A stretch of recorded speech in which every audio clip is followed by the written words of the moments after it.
Agora vai, gente. Ah, agora a doutora Sabrina entrou.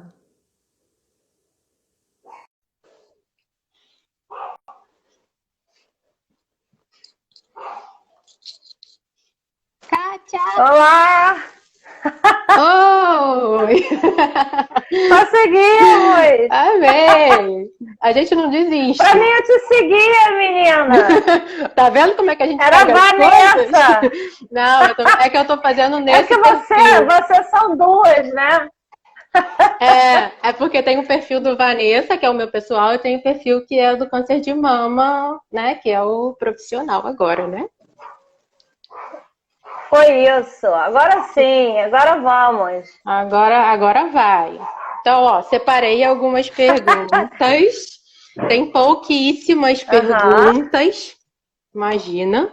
Parece É, papo rosa isso. eu queria te agradecer por me encorajar a fazer essa live, primeira live da minha vida, né? Eu sou super tímida, não parece, não parece, apesar de ser professora de educação física, lidar com o público e tudo mais, mas para essas coisas eu sou muito tímida. Eu dou as palestras quando me chamam e tal, mas para mim é uma questão de superação, tanto que esse é o tema das minhas palestras, é câncer, uma questão de superação.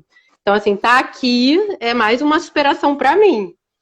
Então, assim, queria te agradecer muito. Adoro. Queria te agradecer bastante. Não sei se você lembra, eu até pensei assim, como que a gente se conheceu, né? Não sei se você vai se lembrar disso. Quando o Dr. Gilberto Amorim, que é o meu oncologista, ele me convidou para fazer parte do Congresso Internacional de Oncologia, para estar com ele lá na mesa, na banca, né, para contar um pouquinho, falar um pouquinho da minha história sobre sexualidade. E aí você estava do meu lado, nunca tinha te visto na minha vida, você estava do meu lado. E aí você foi e me deu um apoio lá, falando que o que eu precisasse, poderia contar com você. E aí, a partir dali eu comecei a te seguir, você, esse amor de pessoa, que sempre que eu preciso de alguma coisa, mesmo não sendo a minha médica, tá sempre disponível para mim e para todo mundo. E eu acho isso muito legal. Né? Então, assim, Não, eu que agradeço o convite.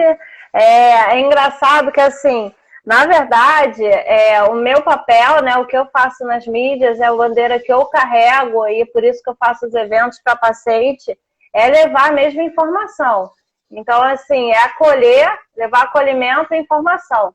Então, assim, sempre que me procuram, até pelo Instagram, me mandam mensagem, falam comigo, eu quero, né, a minha proposta é estar a postos para resolver as coisas. Então, eu lembro que eu, antes da pandemia, eu falei para a Lu Lobo, vamos fazer um podcast? Ela, mas menina, que isso? Vamos, a gente faz podcast e dali sai uma live, também vai para o YouTube. Ela ficou, que isso? Aí foi a primeira live também que a Lu Lobo da meditação, né, que ela fez. E dali começou a quarentena na sexta seguinte. E ela começou na quarentena com a proposta de meditação e yoga online de graça para os pacientes oncológicos desde o primeiro dia da quarentena e está até hoje sem legal. parar, quase 90 dias, e hoje já tem 500 pessoas seguindo, Caraca. e foi com esse input. Então você agora, o céu é o seu destino, virou um Amém. sol assim, só É, brilhar. na verdade, o meu objetivo sempre é só passar informação, ajudar as pessoas, né? Confortar, conversar. E aí, quando a gente consegue passar informação com alguém que é de extrema competência como você, a gente tem que aproveitar a oportunidade. Então, assim, antes de eu começar a fazer as perguntas, eu queria que você se apresentasse, falasse, né, suas especialidades, onde você trabalha. Fala logo do Papo Rosa antes que a gente Eu, esqueça. eu sou oncologista clínica da Oncologia DOR, e eu também fiz medicina integrativa no Einstein. Eu organizo aulas e palestras sobre humanização. Eu quero mudar a abordagem de medicina e oncologia para os pacientes. Eu quero que a nossa relação se aproxime, que a gente leve um olhar diferenciado, uma escuta diferenciada e que a gente caminhe junto para os pacientes em mudança de hábitos de vida, para proporcionar bem-estar. Então, é nisso que eu acredito, é isso que eu faço. E por isso eu também organizo eventos para pacientes, que é o Nosso Papo Rosa, a página do Instagram, Nosso Papo Rosa. E ano passado foram mais de 1.400 Eu tava lá. pessoas nos nossos eventos. E é sempre muito lindo, tem meditação, tem dica de dieta, sempre tem 5 profissionais para tirar dúvidas. E amanhã a gente vai ter nosso primeiro Papo Rosa online.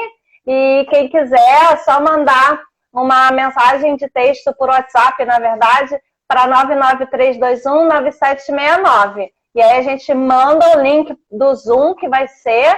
E aí, se lotar o Zoom, eu vou para o meu Facebook profissional, que também é a doutora Sabrina Chagas. Vai ser lindo, tá cheio de surpresa.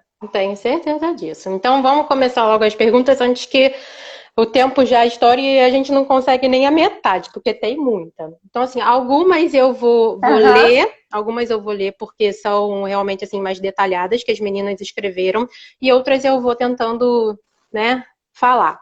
Então, assim, uma das perguntas, na verdade, foi a primeira pergunta que me fizeram. Ela colocou assim, complicações da quimioterapia e o uso do bloqueador hormonal relacionados a problemas de prisão de ventre, ressecamento e fissuras anais. Ela queria que você relatasse, falasse um pouquinho disso, que ela fala que muitas mulheres sofrem disso, mas que tem vergonha de falar com um médico oncologista. Então, a primeira, assim, só Amigas do Peito botou o celular errado, 993219769 amanhã o WhatsApp, tá? Para confirmar amanhã. Então, assim, a primeira coisa que me incomoda nessa pergunta, e é um incômodo verdadeiro, é a vergonha de falar com o oncologista, né? Tá errado, gente. O oncologista, ele vai ser o seu parceiro de caminhada, né? Então, assim, a gente não tem que ter vergonha de perguntar. Porque, assim, não perguntar significa comprometer nossa qualidade de vida, significa a gente sofrer, significa a gente ficar dia e noite pensando naquilo. Será que é isso? Será que não é isso? Será que é para sofrer assim? Será que não é? Isso pode atrapalhar até nossa convivência com os outros, né? Com a nossa família. Então, assim, tem que falar com o médico, conversar com ele, anotar todas as suas dúvidas, leva tudo no papelzinho anotado. Se ele não responder a primeira vez, porque tem médico que sei lá, ele tem outro hábito, não é uma pessoa muito aberta, não gosta muito de conversar. Existem pessoas assim, não só médico, mas em todas as áreas. Insiste na sua pergunta. Doutor, estou fazendo uma pergunta. Pode me responder, por favor? Eu não queria ir embora para casa com essa dúvida. Né? Insiste, é importante a gente insistir. E outra coisa, assim, a questão de tratamento da constipação ou não, depende muito do tratamento, tá? Cada corpo, cada organismo responde diferente a determinados tratamentos. Então, é importante, primeiro, ver sua alimentação, como você está fazendo, porque às vezes a gente acha que está fazendo uma super alimentação, está se enchendo de fibra e não está bebendo água. Então, aí só aumenta o bolo fecal. Às vezes, ao contrário, a gente bebe muita água e só come massa, e também não adianta. Então, ficar atento à alimentação, tirar a dúvida com o seu médico, lembrar que cada remédio tem efeito colateral diferente, cada paciente é uma paciente diferente, então tem que conversar com ele para ver se esse efeito colateral é esperado para o seu tratamento. Ok, obrigada. Vamos lá. Ainda sobre quimioterapia, eu separei por temas as perguntas, então vai ser primeiro tudo sobre quimioterapia. Quimioterapia, ela pode afetar a visão e pode também dar problema nos dentes. Tem muita paciente que eu vejo relatando que vai ter que... tô fazendo quimioterapia e vou ter que fazer a extração do meu dente. Eu tô com problema de visão, acho que é da quimioterapia. Isso é real? Isso acontece ou não? Isso também é um ponto que é importante falar, que é uma coisa que eu percebo, né? Algumas pacientes começam a sentir algumas coisas durante a quimio, aí pergunta pra mim, é da quimio? Eu falo, pode ser. Aí fica sentindo a coisa não se resolve e a pessoa convive com aquilo sofrendo sem resolver. Então, assim, tem quimioterapia que dá efeito colateral sim nos olhos, tem quimioterapia que dá sim enfraquecimento dentário, não são todas. É importante saber se a sua faz isso, mas a principal mensagem é que, independente de ser da quimio ou não, tem que ter uma solução para isso. Se você está diminuindo a visão durante o tratamento, tem que falar com o seu médico, tem que ir no oftalmologista. Às vezes a pessoa fez o exame de vista há 1 ano, aí começa a quimioterapia e fica mais 6 meses sem fazer, e aí ia piorar a vista mesmo, e aí tá durante o tratamento, não vai ao oftalmologista, então tem que ir fazer os exames de rotina e dentista também, né? Com a questão da visão, assim, eu não passei pela quimioterapia, né? Então, mas eu faço o tamoxifeno. A minha oftalmologista, ela é paciente oncológica e também é paciente do Dr. Gilberto. Então, depois que ela teve o câncer de mama, ela passou a passar para mim um exame específico para poder ver como que está a questão da visão, porque ela sabe que o tamoxifeno pode causar alguma coisa. Então, assim, desde então, eu sempre faço exames de rotina para ver como que está a questão da visão.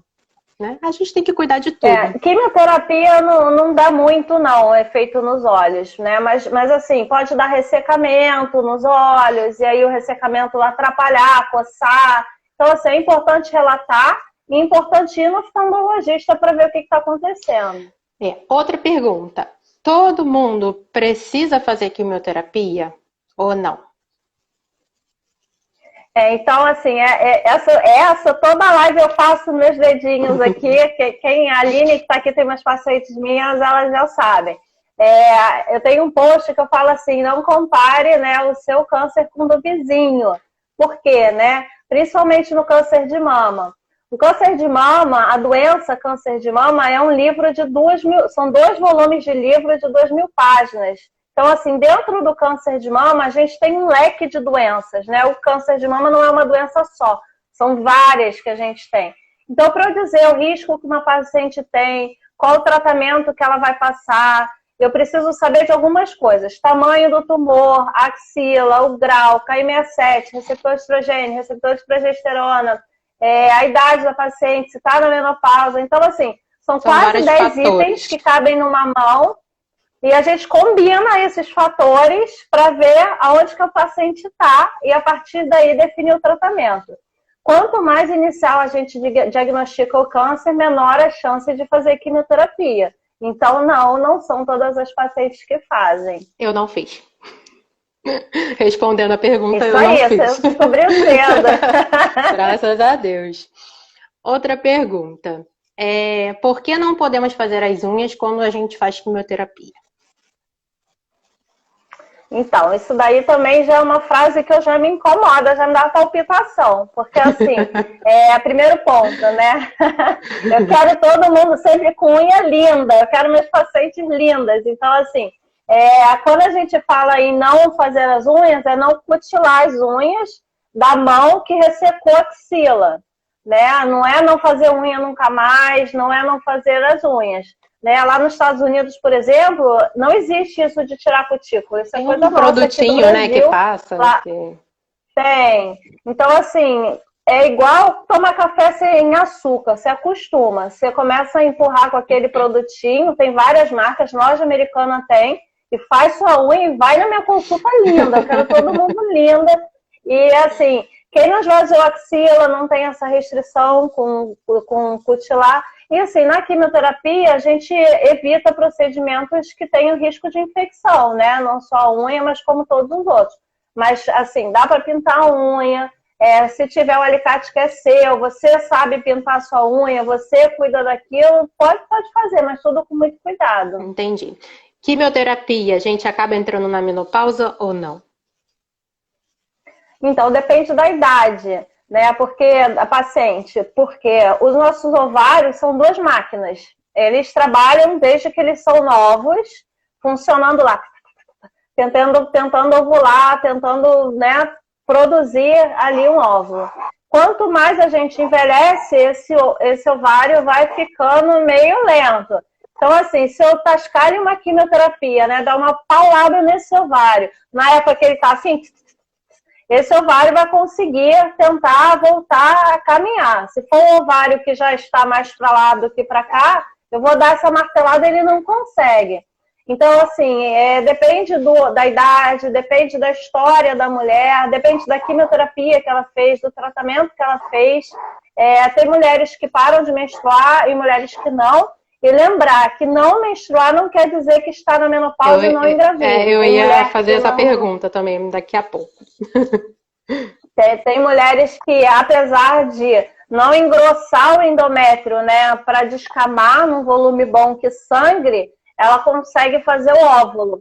Então, lembrar que o fato de não menstruar não quer dizer que você não engravide. Eficácia da touca gelada. Serve para todo mundo? Realmente funciona? É para alguns tipos de câncer? A touca gelada, ela existe. Ela tem uma eficácia comprovada, sim. Só que assim, em 40% a 50% das vezes ela não funciona.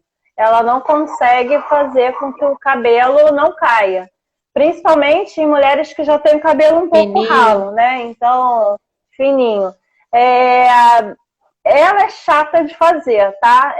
Não é uma coisa, não é uma touca de banho que você põe, tá geladinha, também, né? Ai, que delícia. Dói, porque assim, você chega, você tem que levar edredom, tem que levar um monte de coisa pra clínica pra você ficar quentinho, e o couro cabeludo vai menos 20, menos 30. Então, assim, não é uma coisa agradável. E assim, quando o paciente vai fazer um tratamento mais longo, é um longo tempo, né? Toda vez botando isso no cabelo, aumentando o risco do cabelo cair, e um longo tempo passando por esses momentos desagradáveis, né? Então, assim, eu sempre explico isso para o paciente, que às vezes, você falou que era para eu botar, que era não sei o que, o cabelo caiu e esse drama, então tem que avisar que bem. Não funciona para todo mundo. Não funciona para todos. Tem uma pergunta aqui que pergunta sobre quais são os riscos da gente ter trombose durante o tratamento oncológico. Na verdade, a gente, quando define o risco, né, é uma escala, o risco de trombose. A gente pontua o que aumenta o risco de ter trombose. O cigarro é o que mais aumenta risco, né, a pontuação maior. Obesidade aumenta risco absurdamente também. Algumas doenças, diabetes, né, doenças cardiológicas podem aumentar, e câncer também está nisso. Não propriamente a químio, né, mas estar com câncer aumenta o risco de trombose. Então, assim, cada um tem um risco aumentado, né, dependendo do somatório dos itens, e é importante para evitar, né, se manter ativo, fazer atividade física, para não deixar a circulação daquela perna ativa, e também fazer uma dieta, porque quanto mais peso a gente tem, mais a gente comprime, né, a região da perna, menor da circulação e maior o risco. Verdade. Essa outra pergunta daqui eu também vou ler para você. A dúvida foi a seguinte, eu não tenho mais o caroço e nem os linfonodos. Acontece que só fiz as 3 quimioterapias vermelhas e o oncologista disse que eu preciso seguir o protocolo até o final. Se as quimioterapias são tóxicas e eu não tenho mais nódulos no seio nem axilas, por que eu preciso fazer o resto das quimioterapias e rádio e ainda cirurgia? Deu para entender? Então, essa pergunta ela é muito boa. Vou dar um exemplo, né? A gente, quando está com uma sinusite, uma pneumonia, a gente começa o antibiótico, né? Ele é prescrito por 7, 14 dias, mas no segundo dia a gente já está bem, está sem febre, está sem secreção. Por que a gente toma, então, até 14 e toma até 7, né? Para fazer com que a infecção seja completamente curada.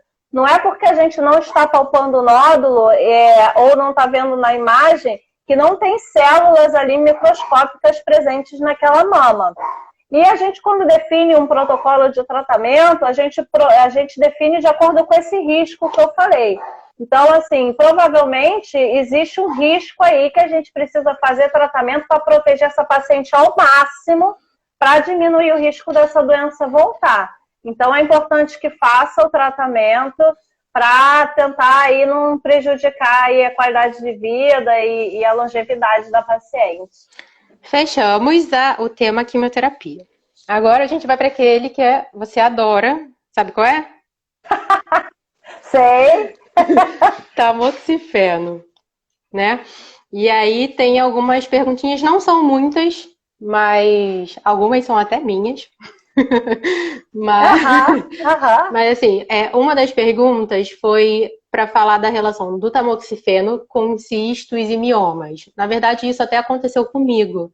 Eu não tinha cistos e miomas, e aí no decorrer do tratamento do tamoxifeno, né, foi aparecendo alguns, né? E aí pediram para relatar se isso realmente pode acontecer, quais são os cuidados, o que que a gente pode fazer. É uma coisa que eu gosto muito de falar sempre, né?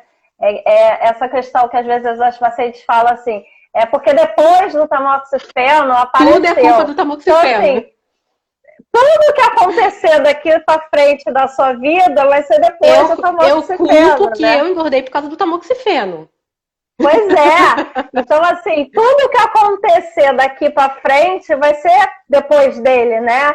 Às vezes, eu operei joelho, né? Eu tenho uma cirurgia no joelho. Então, às vezes eu falo que eu engordei por causa dele, eu não consigo voltar por causa dele. O que tem joelho a ver com isso? Eu já fico com raiva. Ele me limita. Mas não faz isso, sabe? Então, assim, as coisas que vão acontecer a partir de agora, é importante relatar para o médico, para ele ver se tem relação, mas lembrar que as coisas na sua vida vão continuar acontecendo, né? Esse é o primeiro ponto. E assim, eu, Sabrina, tenho vários cistos nos ovários. Então, assim, cisto é muito comum, né? Porque o nosso ovário está ali, trabalhando o tempo inteiro. Então, às vezes, ele funciona de um jeito que alimenta uma célula ali para ele formar um cisto. Cistos são células benignas, não viram câncer, podem surgir, desaparecer, eles vão no ciclo menstrual aparecendo e sumindo. Não é uma coisa que a gente precisa ficar preocupada, mas é bom acompanhar, né? Sempre fazer, porque às vezes cresce e aí pode ficar grande, pode dar cólica, mas assim, não é nada preocupante, não. E sim, o tamoxifeno tem relação, de certa forma, porque ele mexe com nossos hormônios. Então, nesse mexer, ele pode mexer na função ovariana e mexe e facilitar a formação de cisto. Mas, assim, zero preocupação. É só a gente controlar, cisto, né? acho, assim... Ficar acompanhando. Assim, eu pego... Não, eu vejo, assim, ultrassom, eu devo atender umas 10 pacientes jovens por dia. Acho que 8 tem cisto e sem relação nenhuma com o tamoxifeno. É muito comum, sabe?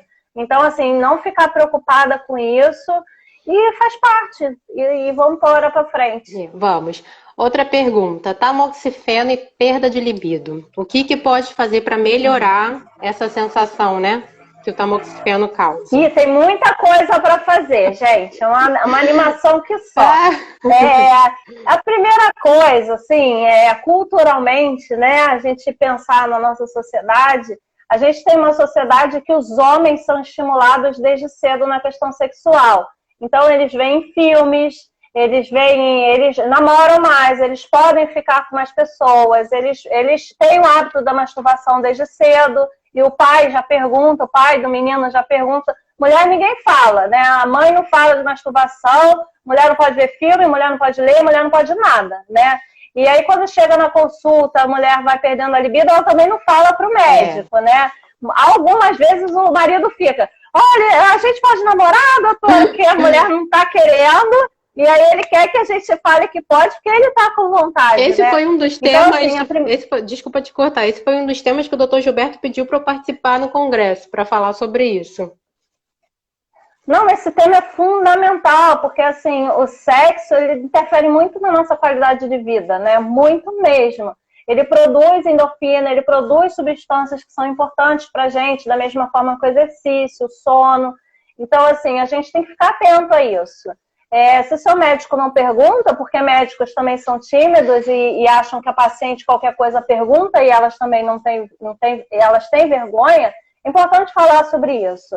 Então, assim, eu costumo falar que antes de falar que não tem libido, né, a gente tem que saber, perguntar para os pacientes, vocês estão namorando? Vocês criam um momento de vocês conversam sobre isso, né? Porque, assim, é muito comum ao longo do casamento, com o envelhecimento, as mulheres perdem libido, né? Isso acontece. Então, é importante ter os momentos, fazer programas juntos, saírem juntos, conversarem sobre o problema. Aí eu ouço muita resposta das mulheres assim, mas eu não tenho nem vontade. Muita gente nem vontade de falar. Assim, eu, por exemplo, eu não gosto de ir para academia malhar, mas, assim, tem que fazer, não tem jeito, é um remédio. Mas depois que eu vou, eu fico tão feliz que eu fui. E a mesma coisa com o sexo, gente. Tem que começar. A vontade não brota, né? A vontade não brota. A gente tem que criar um momento para a vontade vir, criar formas de acontecer, se deixar, se permitir. E assim, se depois de tudo isso tiver uma dificuldade grande, tiver muito ressecamento vaginal, entra o papel do ginecologista. Existe hidratante vaginal, tem pomada vaginal. Se mesmo assim não conseguiu, a acupuntura ajuda também bastante a relaxar, a fazer com que o nosso eixo, né, de libido funcione. Em último caso, a gente tem já o tratamento a laser que a gente faz para fazer com que essa mucosa funcione. Tem fisioterapia também, que ajuda a musculatura a voltar a funcionar, põe vibrador lá dentro e faz estímulo naquela área. Então, assim, tudo isso é importante, né? A mulher conhecer seu corpo, se tocar. Então, assim, é uma infinidade de caminhos que a maioria não faz, mas que a gente tem que fazer. Respondido. Agora, como que vocês decidem por quanto tempo que a paciente vai tomar o remédio? Por exemplo, tem 5 anos e 10 anos, né? Parece que antigamente eram 5 anos e aí agora foi um estudo que foi feito, foi para 10 anos. Mas eu acredito que isso é de caso para caso, porque, exemplo, no meu caso, que foi um tipo de câncer menos agressivo, o carcinoma ductal in situ, apesar dele, né, ele era muito grande. A minha mastologista, a doutora Flávia Cardoso, falou que quando ela foi abrir, ela falou que o tumor tinha em média 12 centímetros. Então, assim, mas apesar disso, ele era in situ, né? Ele não tinha infiltrado, não tinha acontecido nada. Então, o meu tratamento, de acordo com o Dr. Gilberto, ele falou que são 5 anos, mas muita gente toma por 10. Então, assim, as meninas queriam que fosse falado sobre isso. Por quanto tempo, como que é decidido isso? Lembrando só que eu tenho no meus...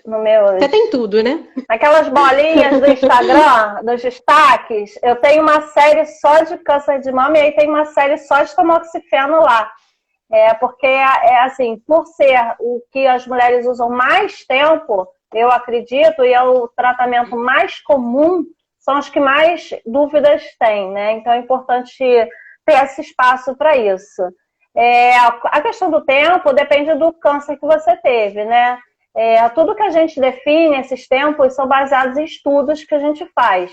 A gente pega uma população de 9.000, 4.000 pacientes, 1.000 pacientes, pega vários estudos, põe pacientes usando 5 versus aqui usa 10. Aí depois pega 2 versus 5. A gente vai fazendo essas comparações para chegar a um protocolo.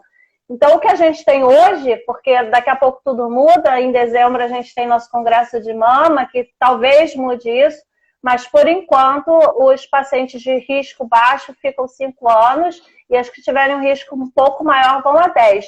O in situ provavelmente vai ser 5 para sempre e o que a gente está fazendo hoje é estudo para tentar diminuir esse tempo. A gente está querendo fazer um descalonamento, diminuir essa dose e talvez a gente tenha essa novidade aí em breve. Se Deus quiser.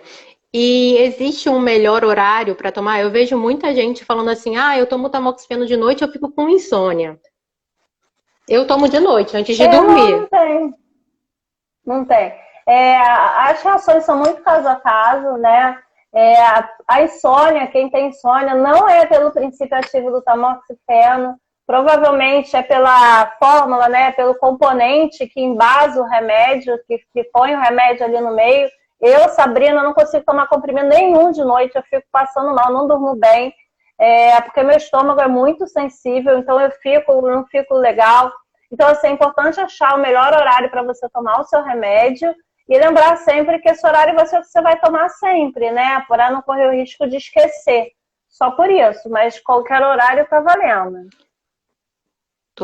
Tô escrevendo algumas perguntas, porque assim, eu tenho as perguntas que já foram feitas, né? Então, como tem gente que está fazendo pergunta aqui, eu tô deixando aqui para o final. Se der tempo, a gente responde, tá? Outra pergunta. Tamoxifeno e gravidez. Quais são os riscos? Você chegou até a falar no início da live, né? Mas se puder pincelar rapidinho. Tamoxifeno, ele não quer dizer que porque você não está menstruando que você não vai engravidar. Eu não sei se a pergunta se refere à pessoa que está querendo engravidar. Né? Não explicou. Hoje eu estou num grupo que me colocaram como da parte científica, eu fico acompanhando as perguntas, quando tem alguma coisa muito doida eu me meto. E aí elas estavam falando que o oncologista, que ela queria engravidar, ela parou o tamoxifeno. Então, assim, a gente, quando define, por exemplo, um tratamento de 10 anos de tamoxifeno, com uma paciente muito jovem, que não tem filho, né? Muito jovem, não, uma paciente de 40 anos, que não teve filho, vai tomar 10 anos, quer engravidar, não tem filho nenhum. Você vai deixar ela sem engravidar? Nunca. Então, assim, a gente hoje tem uma medicina muito individualizada, a decisão é caso a caso.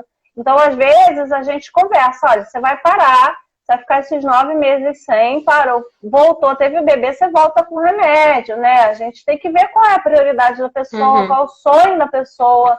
Não adianta eu fazer ela tomar direto e ela ser infeliz o resto da vida, porque não viveu essa experiência, né? Então, assim, pacientes muito jovens, eu não sei se ela queria perguntar isso, às vezes que tem 30 anos, começam a tomar o tamoxifeno, a gente, quando para, provavelmente consegue que ela volte a menstruar e ovular e engravide. Então, assim, depende do tempo que vai tomar, depende da doença que teve, depende da idade que teve, e aí a gente define tudo caso a caso. Esse negócio de tamoxifeno e menstruar é muito engraçado, porque, assim, quando comecei a tomar, a minha menstruação sempre foi muito certinha. Quando eu comecei a tomar o tamoxifeno, eu fiquei menstruando de início, de 3 em 3 meses. Isso num período de, vamos colocar lá, um período de 1 ano e alguns meses. De 3 em 3 meses, aí depois de 2 em 2 meses, e depois mensal, certinha. Eu não parei de menstruar. Então isso, assim, é até uma dúvida minha. Tem gente que fala que não é bom menstruar tomando tamoxifeno. Tem muita gente que fala isso. E aí eu queria saber, assim, é bom menstruar ou não é bom menstruar? É porque tem umas frases que vêm pra gente que pra gente não tem significado nenhum, né? Assim, é bom pra quê, né? Na verdade. Assim, quem é incito... É perigoso? Né? Acontece alguma coisa? Não, assim, na verdade, a paciente que tem um risco maior, né? Uma doença mais agressiva, quanto mais a gente bloquear o ovário e a questão hormonal, a gente está protegendo mais ela. Só que nisso, a gente oferece mais efeito colateral, que a gente acrescenta o Zoladex, normalmente, como injeção, fazer o bloqueio central e não só dos ovários. Então, a gente faz isso às custas de mais sacrifício. Então, assim, os estudos mostram que a gente só precisa fazer isso para paciente que realmente tem um risco maior, não é todo mundo. Pacientes que não têm um risco maior e que menstruar, tomar o tamoxifeno e continua menstruando ou não faz a menor diferença, entende? Entendi. E para o incito menos ainda, né? Porque é uma doença que a gente até chama às vezes de pré-cancerígena, então não tem risco nem, não faz diferença menstruar ou não menstruar, não é bom, não é ruim, não tem essa relação. Que bom. Agora, teve um caso de uma menina que entrou há pouco tempo no grupo. E aí ela falou que quando ela leu a bula do tamoxifeno, ela decidiu não tomar. Por causa dos efeitos colaterais. Eu tentei de tudo para fazer ela tomar. Então, assim, ela leu a bula. É claro, quando a gente lê a bula, a gente fica assustada, mas isso é de qualquer... Eu lembro de você falando isso. Qualquer remédio que você vai ler, você vai ter vários efeitos colaterais. E, tipo, tem alguns que são mega perigosos. E aí você não vai tomar, né? Então, assim, é muito complicado essa questão de li a bula, resolvi não tomar, nem avisei para minha família, nem meu médico sabe. Fui até olhar o tempo aqui para ver o tempo que eu tenho. Eu tô monitorando. Assim, que essa pergunta é uma pergunta que mexe comigo. Na verdade, assim, e é engraçado que no Papo Rosa, quando a gente conversa com as pacientes, a gente já teve depoimento no final de uma paciente chorando que o médico tinha prescrito há 3 anos, ela não tinha tomado e depois de que ela ouviu, ela ia começar a tomar. Então, assim, isso é uma coisa que me emociona muito. A primeira coisa o tamoxifeno é o remédio na oncologia que mais salva vida e que mais salvou vida na história da oncologia de mama. Ele é um remédio, assim, super importante que às vezes pode fazer mais benefício do que a própria quimioterapia, dependendo do caso. Esse é o primeiro ponto. O segundo ponto é o que você falou. Se a gente pegar a bula do paracetamol, que todo mundo bebe igual a água, está escrito que dá hepatite. não vai para atingir ninguém, né? Assim, no nosso dia a dia. Então, assim, a farmácia, quando ela põe aqueles efeitos colaterais todos, é porque ela pegou 10 mil pessoas que tomaram remédio, qualquer coisa que qualquer pessoa sentiu, foi na rua, pisou na pedra, tá lá, pisa na pedra e dói. Ela põe ali. Não quer dizer que é um efeito colateral direto do remédio, sabe? É só para ela não ser processado se alguém tiver alguma coisa tomando. Então, assim, quem sabe dizer melhor efeito colateral é o médico que estuda aquilo a vida toda, né? Então, essa é a segunda coisa. A terceira coisa que é importante falar é a questão do placebo e nocebo. Eu tenho falado muito nisso, né? Eu estudei muito isso na medicina integrativa. Se eu dou um remédio de farinha e dou um remédio com um componente ativo e a pessoa lê a bula do remédio, aquela com a farinha, 30% vai ter aquele sintoma. Né? Isso não sou eu que estou botando culpa no paciente, não sou eu que estou inventando, a ciência mostra que o efeito placebo existe. A gente acredita naquilo que a gente lê, a gente acredita naquilo que nos vai falando aí que né? meu celular tá caindo aqui, mas vai falando. E isso interfere muito no tratamento. Então, assim, é importante levar em consideração isso, porque os efeitos que tem, de fato, né, são muito poucos. Quando a gente olha numa mensagem, né, eu faço um post, e a gente olha lá 80 comentários falando tamoxifeno, lembrar que as pessoas que vão ali comentar não é quem está super bem com o remédio, né? Quem está super bem sem sentir nada, tá na night, tá aproveitando a vida, não tá nem aí, né? Quem tá ali reclamando é porque tá sentindo alguma coisa, né? Então, assim, as pacientes, a maioria das que eu vejo tem muito poucos sintomas, né? É a minha rotina, eu atendo 20 pacientes por dia há mais de 15 anos e eu trabalhei no INCA há 8 anos, então, assim, é uma vivência que eu tenho. Meu pai já toma tamoxifeno há 5 anos também. Então, assim, é importante saber que é um remédio importante, que o efeito colateral varia de paciente para paciente, não ler a bula, tirar a dúvida com o seu médico e lembrar, né, de que cada um reage de uma forma e que se tiver algum efeito colateral, né, o paciente está sendo monitorado e qualquer efeito colateral tem como a gente tratar. Quando eu comecei a tomar, eu sentia às vezes, assim, muito calor. Pablo, né, que é meu esposo, a gente estava com o ar-condicionado mega gelado e eu morrendo de calor, suada de paz. Às vezes sentia, até sinto às vezes, melhorou um pouco já, porque eu acho que já estou tomando há algum tempo. Minha perna, tinha dias que eu fazia alguma coisa e do nada minha perna estava mega pesada, cansada. Mas é aquilo que você fala, eu desconto na atividade física e na cozinha, porque aí me distrai. Eu procuro fazer coisas para distrair. Mas tudo vai ter efeito colateral, não adianta. A gente que tem que saber, né, contornar e fazer melhorar. Outra pergunta. Lembrar, só para eu falar mais um pouquinho, que esse assunto me mexe comigo. Lembrar, assim, a gente consegue... Os efeitos colaterais do tamoxifeno, eles são mais potentes no começo e tendem a diminuir um pouco com o tempo. Então, a gente praticar atividade física ajuda muito. Muito. Nos principais sintomas dele que estão relacionados à menstruação, né, à menopausa, acupuntura, meditação. Isso não é curandeirismo, não é invenção minha, é estudo científico, nível de evidência alto. Então, assim, conversa com o seu médico e qualquer coisa, deixa a mensagenzinha para mim que eu respondo. Responde mesmo. Agora...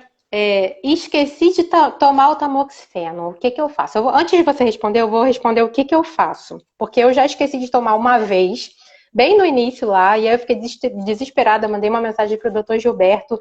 Aí ele falou assim, não tem problema, toma no dia seguinte, como se nada tivesse acontecido. Não é um dia que... E a partir desse dia, o que eu fiz? Eu fiz isso. Eu numero todas as minhas cartelas, eu recebo do meu plano de saúde de 3 em 3 meses.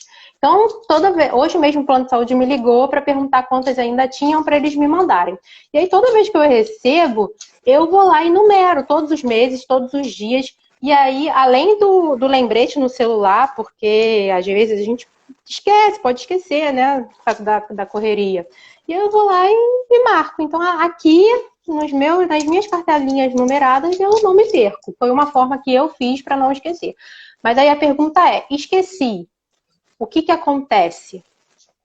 O que eu faço? Não acontece nada. Na verdade, o tamoxifeno, como a gente toma ele continuamente, né, o nosso corpo está bloqueado, os nossos hormônios estão bloqueados continuamente. Então, se a gente parar de tomar, não tomar um dia, aquilo vai ter uma leve diminuição num todo, não vai fazer alteração nenhuma. No dia seguinte, volta a tomar normalmente. Não pode ficar sem tomar longos períodos, porque aí a coisa cai e o efeito diminui, ou corta o efeito. Mas um dia não tem problema, né? E também não esqueci de tomar hoje, também não vou tomar 2 de uma vez só, porque também não é. Não, né? Tem não gente precisa. Que pergunta isso. Fechamos tamoxifeno. Fechamos tamoxifeno. Ó, estamos indo bem. Tô tentando compilar as perguntas aqui. Tá, são 7h50, estamos bem. Bem que eu acho que a gente, por causa da confusão aí no início, a gente começou quase 7h10, então ainda dá. Tem um tempo aí. Vou tentar fazer o máximo. Agora, eu separei aqui mais ou menos tipos de câncer, alguma coisa relacionada a esse tema. Teve uma pessoa que perguntou, meu câncer é positivo para HER2 e também para hormonal. Qual é o subtipo dele? Então, essas são frases que a gente não entende a pergunta, né? Eu não entendo lá, mesma não entendo. Na verdade, eu não sei se ela está falando, né? A gente classifica os tumores, né? Existem várias classificações. A histopatológica, que é a que vem com o laudo da biópsia. Existe a molecular, que tem a ver com isso. Nesse sentido, a gente divide o tumor em triplo negativo, luminal A, luminal B e HER2 positivo. O que é isso, né? Quando a gente faz a biópsia, depois que a biópsia vem o laudo, a gente pega o material e manda para a imunohistoquímica, que é um segundo exame que é feito em cima do material. Lá vem algumas coisas escritas. Vem KI67, vem HER2, vem receptor de estrogênio e progesterona. Tem coisa nova entrando aí, mas não vou embaralhar a cabeça de vocês, não. Fica com 4 aqui, que por hora tá bom. O luminal A é aquele que é receptor de estrogênio positivo, receptor de progesterona positivo e HER2 negativo, com KI67 menor do que 15. O luminal B é igual a esse primeiro, com KI67 mais alto, menor que 15. O triplo negativo é estrogênio, progesterona e HER2 negativo. E o HER2 positivo é hormônio negativo, estrogênio, progesterona e HER2 positivo. Que isso significa, né? Nada. Na verdade, a gente só consegue dizer o que isso significa juntando com aquele bando de informação. Tamanho, axila, grau, idade. A gente só consegue dizer que um triplo negativo é agressivo se a gente souber o tamanho dele, a axila dele e a idade da paciente, né? Então, não sei se o subtipo que ela perguntou foi isso, mas eu só falei um monte de coisa aí da mama. Tem uma pergunta aqui que fala assim, o câncer pode voltar numa mama que já foi feita uma mastectomia? Pode, na verdade, isso é uma coisa até engraçada, né? Que às vezes a paciente vem com câncer numa mama e fala assim, eu quero tirar outra porque eu não quero ter mais nada, eu não quero ter nunca mais. Quando a gente tira a mama, né? Na verdade, a gente tira o tecido glandular da mama, a gente nunca tira 100%, é impossível tirar 100%, porque o tecido da mama está grudado na pele. A gente raspar aquela pele para não deixar tecido nenhum, significa que a gente não vai deixar tecido nenhum para chegar sangue para hidratar aquela pele vai necrosar. Então a gente sempre deixa um tecido ali. Então sim, às vezes a gente tem recidiva no tecido que ficou, às vezes a gente pode ter recidiva na pele, né, da mama que foi operada. Então não é impossível não. Tá, ótimo. Bom, eu acho que eu vou fazendo por causa da hora, deixa eu ver uma pergunta, que isso aqui você pode falar até com muita propriedade. Homens têm câncer de mama? Homem tem. Meu pai teve câncer de mama, né? Foi por isso que eu comecei minha caminhada toda. Meu pai é mastologista e teve câncer de mama. Deve ser o único mastologista do planeta Terra, homem que teve câncer de mama. E homem tem tecido mamário também, né? Tem muita gordura, normalmente, mas tem um tecido mamário e ele pode ter também. Hoje eu estava assistindo até, falei com você, né, a live do Joaquim. Não sei se ele ainda está aqui. Eu adoro o Joaquim. A live dele foi muito boa, muito boa. Ele é maravilhoso, ele é maravilhoso. Ele teve com 54 anos câncer de mama, né? E ele vê, É, pelo que ele ele. falou, ele tem um histórico familiar. Então, assim, homens têm câncer de mama. Eu estava até perguntando, tá, homem tem câncer de mama, mas ele também precisa fazer uma ultrassonografia de mama, uma mamografia? Eles lá me responderam, mas aí, se você conseguir responder isso com rotina, que nem mulher É, faz, né? não existe Oi, protocolo para Joaquim. isso, né? Joaquim, tá aí Tá, ele? acabou de dizer. Ah, oi! Não existe a gente chama de screening, né? Um protocolo de investigação para mama masculina, porque esses protocolos existem, são traçados para doenças que têm uma incidência muito alta e a gente, de acordo com a incidência, a gente traça formas de ajudar a diagnosticar cedo. Doenças que não têm incidência tão alta, fazer exame, né, às vezes pode atrapalhar, exames sempre, né, podem trazer alguma consequência, mamografia, né, tem que ficar apertando a mama do homem, uma mama que quase não tem, para fazer isso uma vez por ano, para um a cada 100 mil diagnosticar alguma coisa, não faz muito sentido. Mas, assim, é importante que o homem conheça o seu corpo, né, saiba, né, palpe sua mama, passe sabão na sua mama, igual a gente faz, porque todos nós temos que conhecer nossa mama e qualquer diferença, procurar logo um médico ou falar com alguém para que a gente não perca aí uma oportunidade de diagnosticar cedo e curar. Isso aí. Homens, se cuidem. Tem um relato aqui que até lembrei de mim também. Ela colocou assim: depois que eu fiz a biópsia, parece que o tumor cresceu mais ainda. Isso pode acontecer? Comigo eu senti que isso aconteceu também. Parece que ele disparou. Na verdade, o mais comum não é nem ele aumentar, não. O mais comum é assim, sempre que a gente entra com uma agulha na gente, né? Quem nunca colheu sangue e ficou hematoma, né? Imagina que a agulha que colhe sangue é pequena, né? Para um vaso que está logo ali em cima e mesmo assim às vezes fica hematoma. Agora imagina uma agulha que é muito maior, que tem que ficar entrando e saindo num tumor que é mais duro, né? Então assim, é muito comum que se faça um hematoma naquela área, né, onde está o tumor. Em volta do tumor fica uma parte roxa que às vezes a gente não vê porque está lá dentro, né, e aquilo dali também pode dar uma leve inflamada, né, não é uma infecção, mas aquele tecido faz um edema, né, ele fica dolorido, então assim, às vezes a paciente tem a sensação do tumor ter aumentado e não foi isso, né, foi alguma reação, algum hematoma. Mas pode acontecer sim de aumentar um pouco, mas isso não atrapalha nem o tratamento, nem o prognóstico. Entendi. Teve uma pergunta, aqui, se eu não me engano, as próximas perguntas que eu vou te fazer é de uma psicóloga.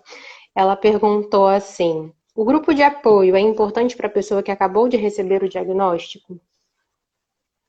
Então, a minha tese de conclusão de curso da pós-graduação de Medicina Integrativa foi sobre o grupo de apoio, do papel da autoestima. É muito boa. A gente sabe que grupos de apoio são muito importantes, porque isso aconteceu, eu vi isso quando eu escrevi o livro contando a história que eu vivi com meu pai, que foi um diário baseado nas nossas trocas de WhatsApp. Quando eu escrevi tudo o que eu sentia, o medo, que eu chorava, que eu sofria, que eu não conseguia comer, que eu errava o caminho de casa, que eu ficava andando igual uma louca nos lugares, sem saber para onde eu ia, de nervoso. Quando eu começo a contar isso, as pessoas que nunca falaram isso para ninguém e se culpam por sentir essas coisas, elas se sentem abraçadas. Elas falam, caramba, eu não estou sozinha, né? Então eu vejo muito isso no Papo Rosa quando eu faço, né? Que as pessoas dão seus depoimentos. A pessoa, quando ela vê uma fala igual ao que ela se sente abraçada. Nesse ponto eu acho muito importante. Agora tem que ter cuidado também, né? Porque a gente tem uma mania de comparar o que a gente tem com todo mundo o tempo inteiro. Então, assim, se a gente entender que cada caso é um caso, que cada pessoa é uma pessoa, o tratamento é único e que médicos, às vezes, podem sim ter condutas diferentes porque tem histórias e vivências diferentes, não tem problema, mas eu gosto muito de grupo sim. Eu também. Uma outra pergunta dela. Quando é dado um diagnóstico, há muito estresse, né, no dia da consulta, ou o profissional não pergunta? Fala de novo, desculpa. Ó, quando é dado um diagnóstico, há muito estresse no dia da consulta, ou o profissional não pergunta? O profissional não pergunta eu se tem estresse? acredito que essa pergunta tenha feito assim, no dia que você vai dar o diagnóstico para a pessoa, fulana, você está com câncer, como que as pessoas reagem? Eu, assim, só estou perguntando o que realmente, né, colocaram aqui, mas eu acredito que ela quer saber como que é o momento, né, do médico dar o diagnóstico e como que a pessoa fica. Eu não sei, a gente pode tentar dessa forma. Na verdade, quem normalmente dá o diagnóstico não é o oncologista, normalmente é o mastologista. E a gente entra para dizer qual é o tratamento. É muito comum as coisas que a gente dá de informação nessa primeira consulta com o oncologista, uma coisa que eu sempre faço, né, é escuta. Né? Porque os pacientes, eles querem falar, eles querem, eu tô com medo, eu tô nervosa, eu não sei o que vai ser. E aí é muito comum o médico ficar interrompendo o paciente, né? Porque tem muita coisa para informar, né? A gente tem que dar muita informação. Então, assim, eu tento sempre escutar muito o paciente para ver quem ele é e, assim, contando o que ele tem que fazer, na segunda sessão, no segundo encontro, antes de começar, por exemplo, a quimio, eu repetir tudo. Porque o paciente, ele tá assim, ó. Atordoado. Sabe? Ele tá atordoado. Não adianta eu vomitar um monte de informação naquele momento, porque às vezes ele não tá querendo saber daquilo. Vocês estão falando e a gente tá em outro mundo.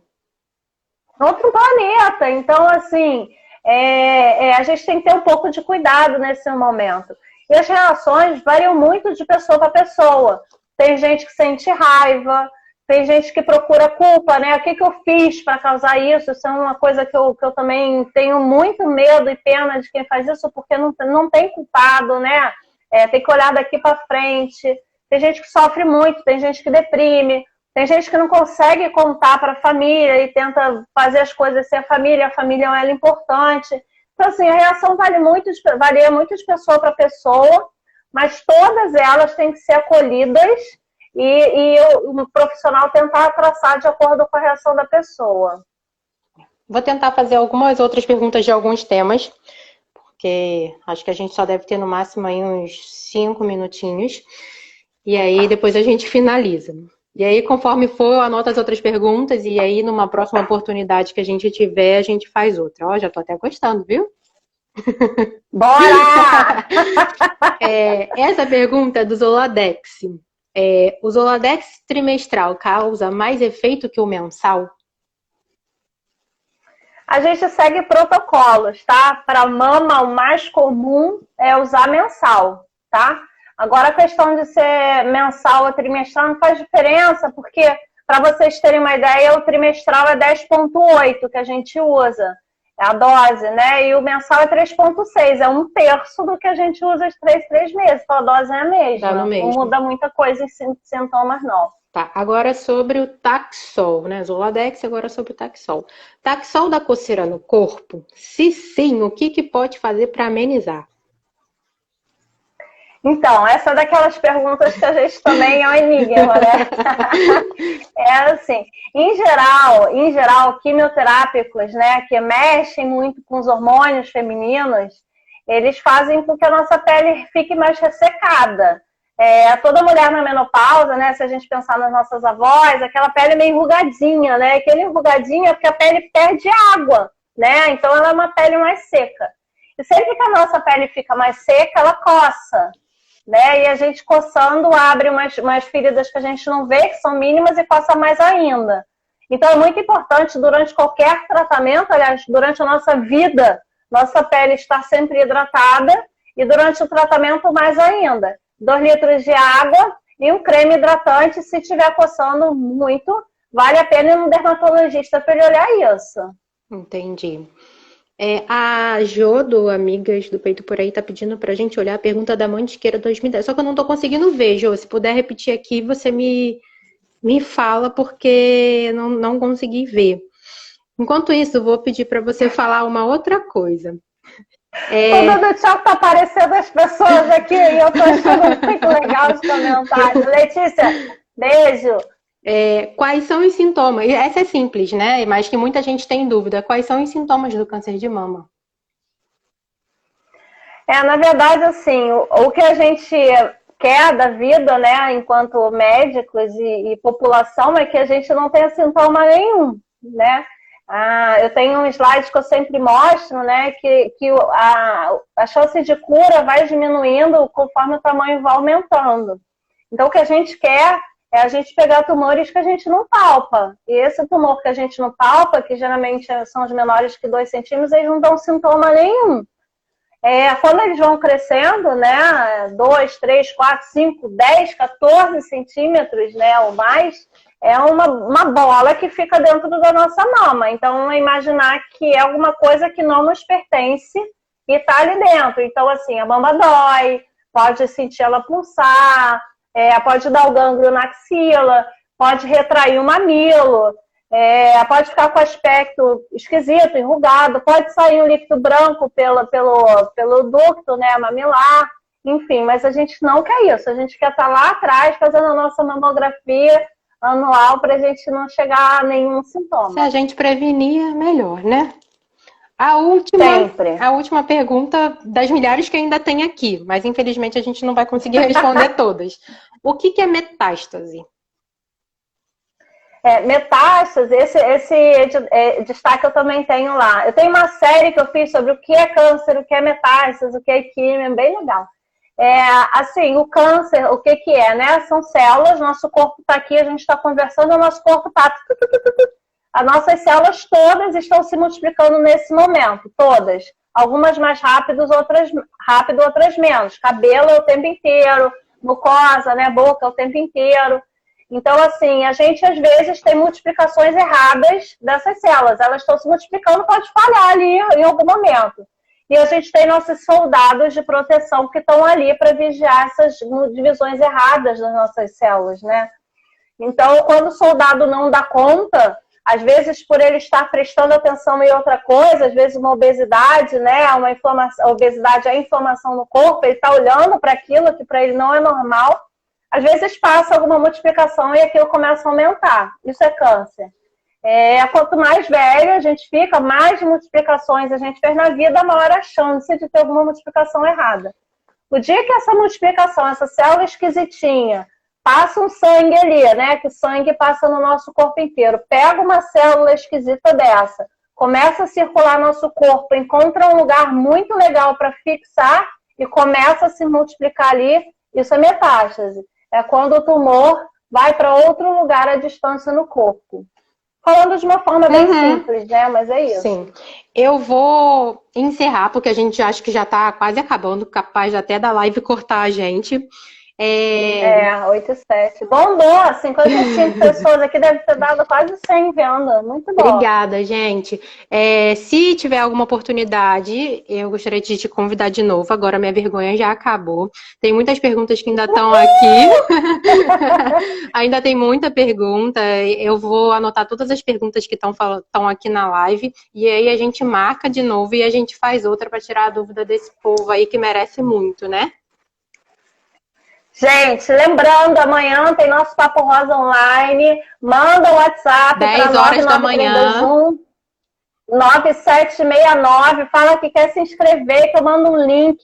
Vai ter música, vai ter meditação. Não posso contar que a Júlia briga comigo, mas vai ser lindo. E obrigada, Vanessa, pelo convite. Eu que te agradeço. Que esse seja um começo aí de muita live de sucesso aí pra você, amém. Tá bom? Pode deixar que eu vou deixar a live salva aqui, tá, meninas e meninos?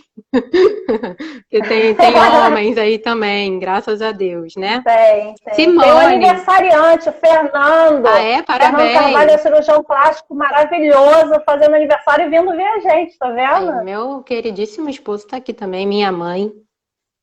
Minhas amigas, tá todo mundo aí. Eu convoquei geral. É isso. Foi um sucesso. Beijo, Vanessa. Sabrina. Obrigada, tá? Obrigada, tá? Beijo. Fica com Deus. Tchau. Nada, tchau. Beijo.